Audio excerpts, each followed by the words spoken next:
Photosynthesis is the process of making food. Photosynthesis is the process of making food. Photosynthesis is the process of making food. ठीक है. Photosynthesis is method. अरे यार फिर भूल गया. आराम से बैठते हैं थोड़ा. अब थोड़ा याद हो जाए.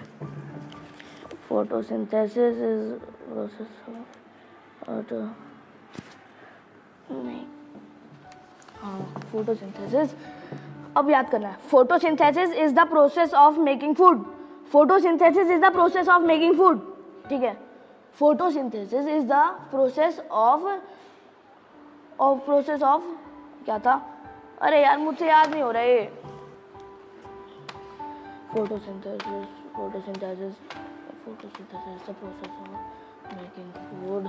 यार पढ़ाई कितनी बोरिंग है. काश स्कूल जाना ही ना पड़ता. चलो कुछ खाने के लिए ले आता हूँ. अरे वाह क्रैकर्स. ये खा लेते हैं.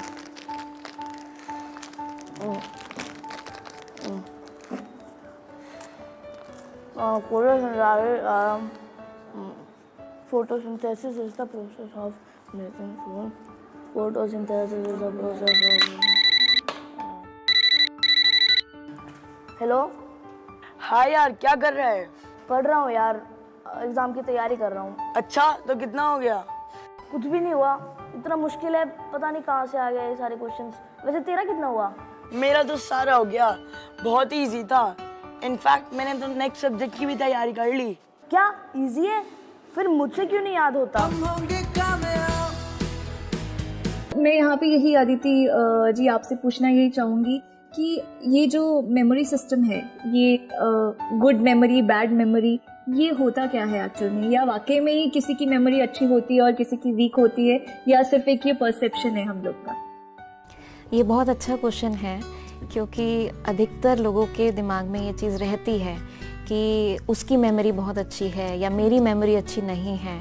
और ये एक तरीके से हम सिचुएशन से भागते भी हैं कहते हुए कि मेरी तो मेमोरी अच्छी नहीं है.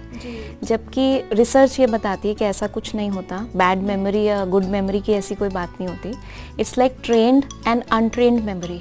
लाइक हर एक व्यक्ति का, हर एक मनुष्य का जो दिमाग है उसका पोटेंशियल बहुत है.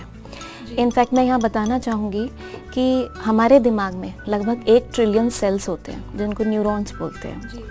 और वो हर एक न्यूरॉन ऐसे थाउजेंड्स ऑफ न्यूरॉन्स के साथ कनेक्टेड होते हैं. और हर एक कनेक्शन जो होता है it can hold many memories, may be hundreds और थाउजेंड्स ऑफ मेमोरीज. तो इन नटशेल हम कह सकते हैं कि इतनी मेमोरीज हमारे दिमाग में स्टोर हो सकती है, इतनी इन्फॉर्मेशन स्टोर हो सकती है जितना 500 एनसाइक्लोपीडियाज में डेटा होता है या इंफॉर्मेशन होती है. तो हम सब में है वो potential. We all have equal hardware. Yes, it's all about how you use it and in what way you use it. तो इसीलिए गुड या बैड मेमोरी नहीं, बल्कि आई वुड से कि ट्रेंड और अनट्रेंड मेमोरी. अच्छा अदिति जी, मेमोरी को बढ़ाने के लिए कोई स्टेप्स भी हैं? हाँ, डेफिनेटली मेमोरी को बढ़ाने के स्टेप्स हैं, लेकिन उससे पहले मैं ये बताना चाहूँगी कि मेमोरी के स्टेप्स क्या हैं. तो उसको हम समझ सकते हैं 3 R's से. So what are these 3 R's? One is registration of memory, second is retention of that memory, and third is recollection of that memory. अब इनका मतलब क्या है? रजिस्ट्रेशन ऑफ मेमोरी मीन्स कोई भी चीज़ दिमाग में पहले तो हम डालेंगे ना, अपने मेमोरी बैंक में डालेंगे, राइट. रिटेंशन मतलब उसको रखना. जब तक हम उस इंफॉर्मेशन को अपने दिमाग में रखना चाहते हैं उसको रखना भी ज़रूरी है, क्योंकि मान लीजिए आपने याद तो कर लिया, आज याद किया कल भूल गए, तो ऐसी मेमोरी को तो ना, वही होता है. हाँ. तो अगर हम दिमाग में उसको रख ही नहीं पा रहे जब तक हमें वो चाहिए, तो तब तक उस मेमोरी का तो कोई फ़ायदा ही नहीं है. तो उसको अपने दिमाग में रखना भी इम्पॉर्टेंट स्टेप है. और फिर जो तीसरा स्टेप आता है वो है रिकलेक्शन. जब मुझे वो इन्फॉर्मेशन चाहिए, चाहे वो एग्ज़ाम की बात है, चाहे जैसे इस बच्चे ने कहा कि क्लास में मेरे को आंसर आता है लेकिन बोल नहीं पा रहा हूँ या भूल जाता हूँ उस टाइम पर, तो सही समय पर मैं याद करके उसको बोल पाऊँ या लिख पाऊँ जहाँ मुझे वो चाहिए. तो ये थर्ड स्टेप है रिकलेक्शन का. अब इन तीनों स्टेप्स में इसको बिल्कुल ऐसे समझ सकते हैं जैसे अलमारी में हम सामान रख रहे हैं, तो रखना भी इम्पोर्टेंट है, ध्यान से रखना भी इम्पोर्टेंट है, जिससे कि जब समय पे चाहिए हो तो हम एक खोलते ही उस सामान को निकाल सकें.